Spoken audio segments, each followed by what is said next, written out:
उस रात नेहा ने अपने बेड के पास उस गुड़िया को देखा जो बिना पलकें झपकाए सीधे उसकी तरफ देख रही थी। और सबसे डरावनी बात, नेहा को बिल्कुल याद नहीं था कि उसने वो गुड़िया कब खरीदी थी।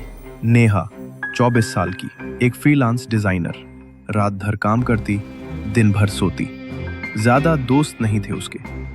एक छोटा सा किराए का फ्लैट था जहां वो अकेली रहती थी।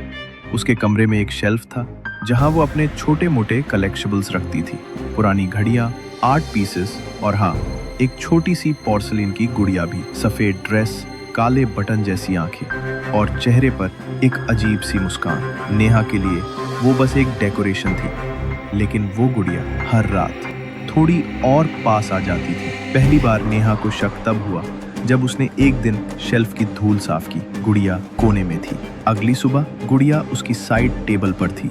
शायद मैंने ही रखी होगी, नेहा ने सोचा।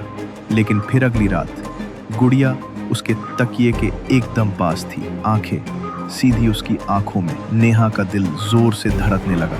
ये मजाक तो कोई नहीं कर सकता, मैं तो अकेली रहती हूँ। उसने गुड़िया को फिर से शेल्फ पर रख दिया और इस बार कैमरा ऑन करके सोने चली गई। रात 3:17 वीडियो में एक चीज साफ दिखी, गुड़िया खुद ब खुद शेल्फ से गिरती है और धीरे धीरे बेड की तरफ घिसटने लगती है अपने आप। नेहा ने वो वीडियो 4 बार देखा। शौक, गुस्सा, डर, सब कुछ एक साथ। नेहा ने फैसला किया, अब बहुत हो गया, इसे जला देना चाहिए। लेकिन जैसे ही उसने गुड़िया उठाई, उसकी उंगलियों में एक छोटी सी चोट लग गई। गुड़िया के हाथ में छुपा था एक बारीक स्टील का पिन। खून निकला और उसका एक कतरा गुड़िया के होठों तक चला गया। अगली रात नेहा को नींद में किसी के हंसने की आवाज सुनाई दी। डर के मारे आंखें खोली। गुड़िया उसकी छाती पर बैठी थी। आंखें अब पिच ब्लैक थीं और उसके चेहरे पर नेहा का ही चेहरा बना हुआ था। नेहा चीखी, लेकिन आवाज उसके मुंह से निकली ही नहीं। सुबह जब होश आया, वो फर्श पर पड़ी थी और गुड़िया वापस शेल्फ पर, लेकिन उसकी ड्रेस पर खून के धब्बे थे।